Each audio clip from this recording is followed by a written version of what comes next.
Welcome to the AVIR Luxury Living Podcast, where we explore the latest trends and innovations in the world of luxury home automation.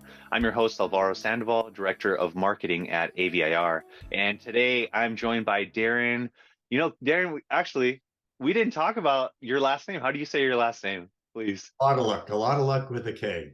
Kolotyluk. Oh, perfect. Okay, so Darren is with Morris Tait Associates, a leading provider of custom installation audio and video products with a focus on innovative design and sonic performance. So in this episode, we're diving into the cutting edge of home automation in 2023, exploring the latest technologies and design trends shaping the future of smart homes. So get ready to learn from the experts and gain a deeper understanding of what's to come in the exciting world of home automation. Let's jump right in, Darren. It's great to have you. Yeah, thanks for having me. You saw Darren Kolotyluk. Close enough. Okay, great. Awesome. So first question, Darren, how's the home automation industry evolved over the past few years, and what advancements have contributed to this growth, do you think? Well, it's kind of a two-sided question. Obviously, we had some social interruption, which has made people really aware of some things with the pandemic, people working at home. We've in the industry been saying it for years that the backbone of any good system is obviously the network. And I think when people started working at home and we had a lot of Zoom calls going on, whether that was for educational purposes or work purposes, a lot of people realized that they had connectivity. Their systems weren't able to handle some of the bandwidth that was being required. So there's been a lot of people becoming more aware of how important a solid network is. So we've seen a huge growth in, bigger, better, more reliable networks that could handle the bandwidth that's needed. So that's kind of the answer to question number one, because network's been around forever. But I think in terms of advancements, the biggest thing we've seen has been ironically coming from the lighting side. I know our business is pretty much focused on the audio video side, but lighting has been a large growth sector in our industry with human concentric lighting, where people are, trying to recapture what happens inside their home, so they get that circadian rhythm. And there's been a huge growth where custom integrators such as ourselves now are paying more attention to that. It's not really in the electrician's hands, even though we definitely need them. But electricians, they want to give you power, where we take it and, are giving you that circadian rhythm in the house. Yeah, I mean, you touched on really two important points there. Over the years, I've noticed that these networking systems have gone from what's typically used in a commercial environment to now being used in the residential environment. And that trend seems to trickle down. I think memory foam came from NASA, and it's trickled down now to the consumer market. And whether it's the networking or lighting technology, those things are now becoming more available, especially at the level of clientele that Morris Tait and AVIR supply products and services for. A lot of our clientele at the highest end really want to push the boundaries of what's available. They want something unique, and they really care about health. And so that's definitely something that you mentioned that's very, very important. People are more aware, like you mentioned, of their health and the different ways that they can get some of that environment back, some of their time back. So much importance to what you said. I love that. And kind of in that line, what are some of the most popular products that are currently available on the market that you love? Well, yeah, that's twofold, actually. Again, because probably the most popular product that I think everybody knows about is Sonos. Mm-hmm.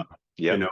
And a big part of that comes from kind of going back to what we were talking about before, where there's been a lot of advancements. People are streaming everything today more than they ever have before. We're seeing less and less people using Blu-ray discs or CDs to get their music.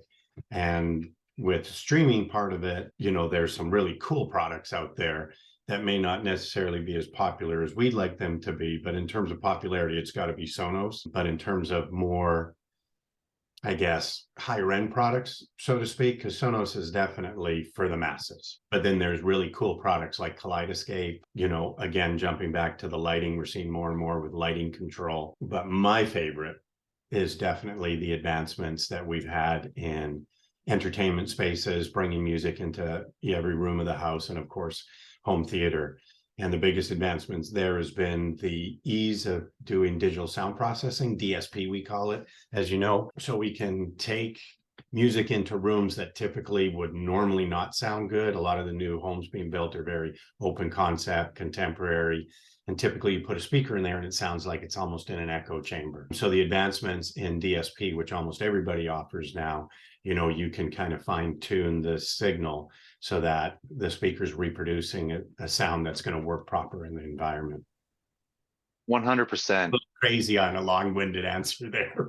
No, that was perfect, because we get a lot of clientele that ask about, specifically on the audio side, they ask about analog equipment. They want analog speakers and they want a warm sound, and their space sometimes doesn't accommodate either for the amplification, and so that has to be figured out. But then there's also the room to consider, and a lot of times that has to be very early on in the process. And so if you get an architect, designer, somebody like that, or an integrator that's thinking that way and having the conversations early with the client, then there's the opportunity to account for the things that you've mentioned, specifically these rooms. I mean, it's beautiful to walk into a massive space with very high ceilings, but then when that turns into an audio room, right, that's where all the that's where all the problems occur. So DSP really is the only consistent solution that's available to kind of provide a hybrid environment, if that's what somebody wants, where it's analog but that's digitally controlled. So DSP has been incredible. I mean, I don't know where the industry would be without it. well, yeah, and I mean, you mentioned before about commercial spaces coming into the home. I mean, it's just like when you go to a concert and there's always that guy in the middle of the floor with his big console. I mean, that's essentially what he's doing. They've got the big J-Rig speakers, and he just wants to make sure that everybody in the auditorium is getting the best sound that they can.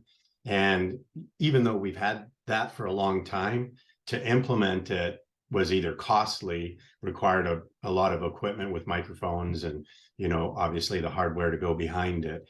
And so some of the biggest advancements have been the ease of getting that technology, because it always filters down here, as you know, but getting that technology at a more affordable and more obtainable price for the average consumer. Because in the past, if you wanted to have your system calibrated properly, it could get very, very expensive, and not a lot of people either saw the value in it or obviously didn't want to outlay that type of monetary expenditure to get it. So That's right. yeah, we've That's seen right. that. Sonance has it in their new amplifiers. Wisdom has in their new amplifiers. Most processors have it nowadays, so it's pretty easily to get to. Yeah, and now that people are spending more time at home, like you mentioned at the beginning, and that technology is just moving faster and faster than ever, how do you see luxury buyers' expectations from technology that they buy change in recent years? I mean, it's kind of a leading question here, because Yeah. we were talking about this trickle down effect, but I think that you would know very well about really at what level luxury clientele are expecting these things to be: their audio, their video, their lighting. Can you speak to that a little bit? Yeah, and it's a funny thing because there's definitely different levels of integrators. And unfortunately, I think sometimes there's a lot of misinformation out there. And I know that you and a lot of other integrators that I deal with experience it. There's a certain expectation that the client has, and he's seen information, whether it comes from the internet or talking to his friends or whatever, And I think sometimes they think they can get a lot more than they can based on necessarily what they perceive the value as, if that makes any sense. I unfortunately I've seen a lot of integrators get themselves into a pickle because they will agree or overpromise to a client. And this is kind of salesy, but it's a fact. There's always someone that will sell it for a less expensive price.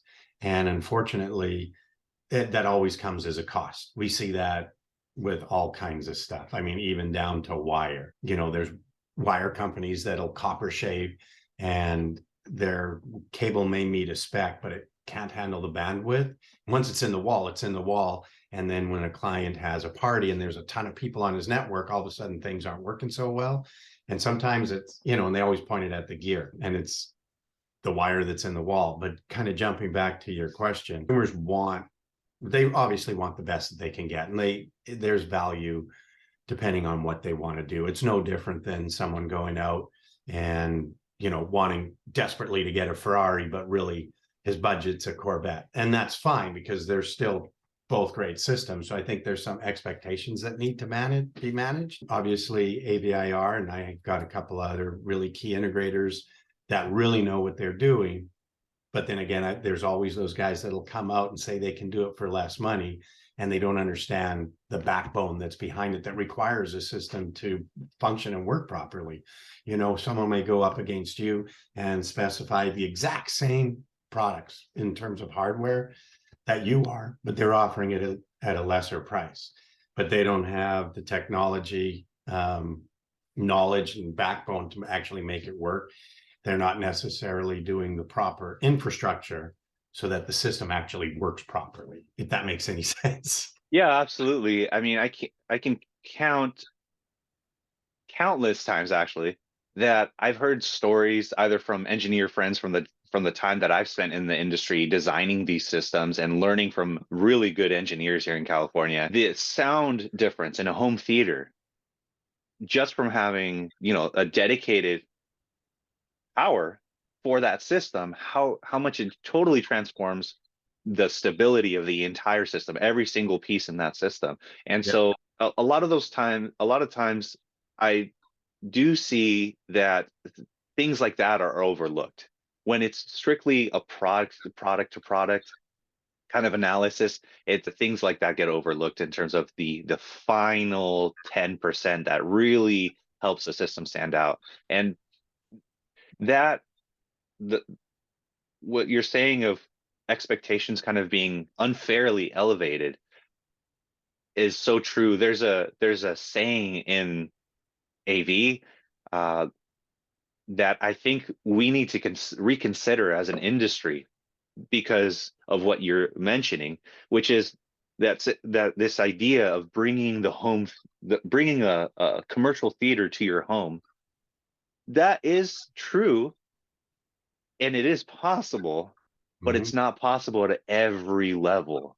And Correct. so if you go to an IMAX theater or any of the other big commercial theaters, that's a lot of power. That's dedicated power lines, that's dedicated transformers, and so many other things. And so it really is up to the design team to flesh out all those details and make it known that it's still going to be as best as possible, but to set those expectations. I mean, it's so important. I Absolutely. didn't expect that answer from you on that, but I love that you said that. Yeah, I mean, it's especially when it comes to luxury buyers because they understand it more than anybody. I mean, you can go to a really nice restaurant. I'm not going to say any names because I'm not promoting anybody, and have a steak dinner, and then you can go to, I'm probably going to get in trouble with this, but someone like Outback. You're still having a steak dinner, still comes with potatoes and everything else, but the two experiences are completely different. And it really comes down to how the chef prepares it in the kitchen, which is exactly, well, not exactly, but it's kind of the difference between a, an integrator that has a proper engineering team and staff on hand that properly make sure that the backbone is going to give you the desired outcome. So That's right. And so, kind of talking a little bit more on that line, what do you think is a product line or something that's typically not thought of in the design phase for an automated home, either here in the desert or in the area that you service. Well, the really jumping back and not to sound like a broken record, but the backbone, having, as you mentioned before, proper power to deliver the system, because regardless of where you are, some places are worse than others. There's always fluctuations in the power. So anytime you get dirty power or there's fluctuations where the voltage might drop, it's going to affect the system. And not necessarily in audio quality, but in the performance for sure, because there's so much technology in our products being built today. We talked about digital sound processing, so the DSP chips and all that stuff.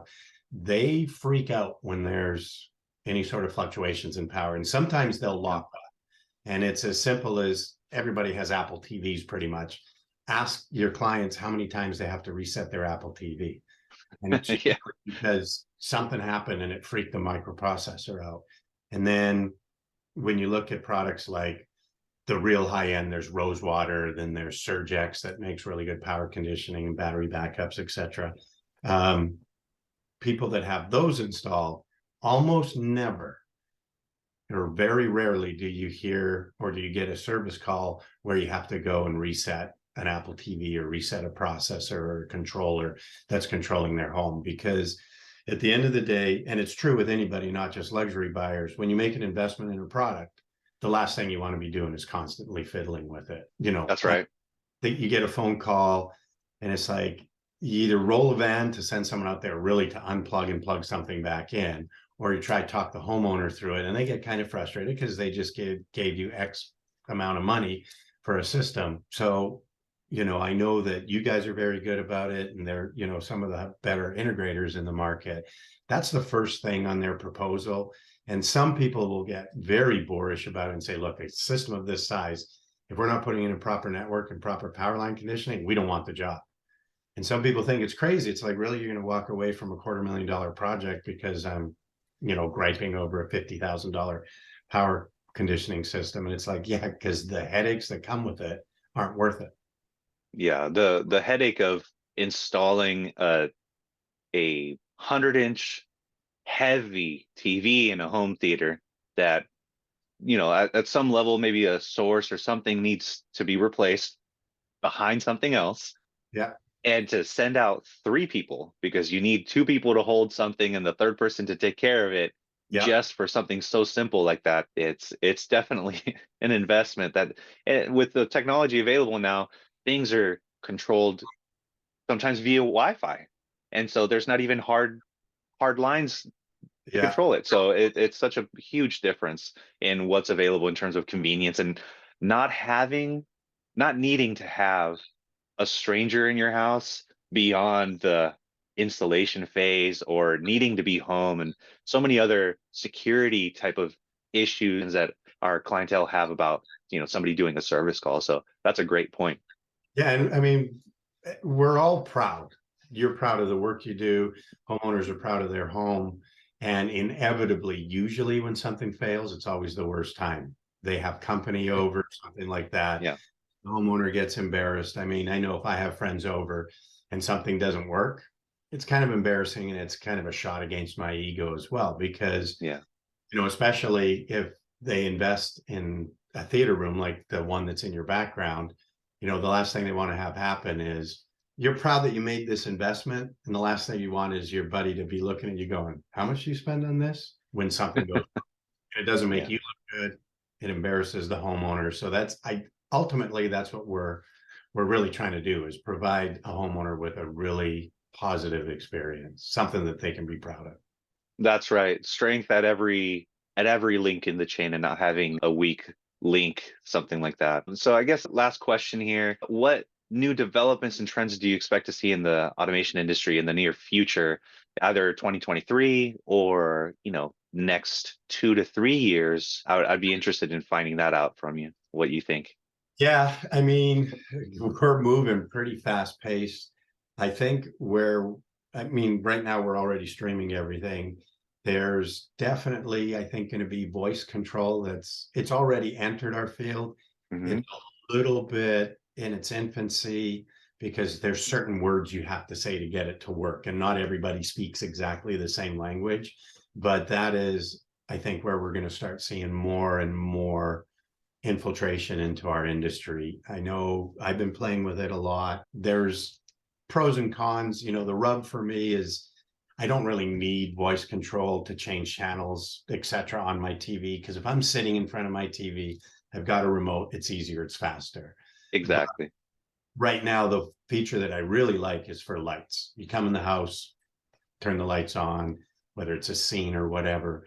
So that's going to, at least my expectations are that's going to improve a lot, and it's going to definitely be in our industry. You know, Josh AI is probably the most focused on it. Obviously, there's Amazon Alexa, Google Home, and all those other brands, none of which I represent. So this is definitely not any sort of, but as people, you know, as we move forward, I think we're going to see more and more of that. I could be wrong, but that's definitely where the push is, I believe, is in voice control. Absolutely. There is. Control? Uh, Yeah. say that again.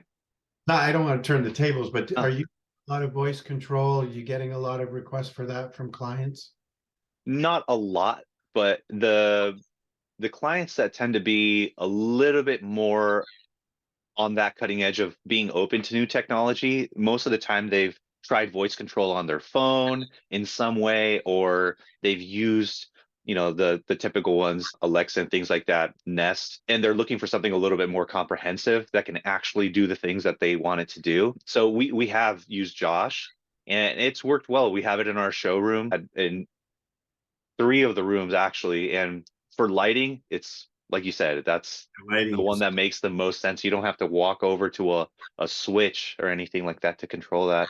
And for the TV experience, if you're watching something, you don't really want to talk over it, especially if you have other people watching something with you. It's always just easier to take the remote, turn up the volume or whatever command that is. So turn it. yeah, Yeah. you're spot on with what I'm seeing. Yeah. Yeah. No, lighting for sure, or sorry, voice for sure. And then of course we continue to see advancements in lighting, especially with LED technology and low voltage lighting. So we don't necessarily need an electrician for a pot light or can light, down light, whatever term you want to use. Linear lighting, stuff like that is definitely right now really hot and really popular. Excellent. Well, Darren, thanks so much for sharing all this great information with our audience. I'd actually love to have you on as a guest again in the future. We touched on some different subjects, and that way you can kind of keep us up to date with the latest and best that Morris Tait is offering in luxury home automation. How does that sound?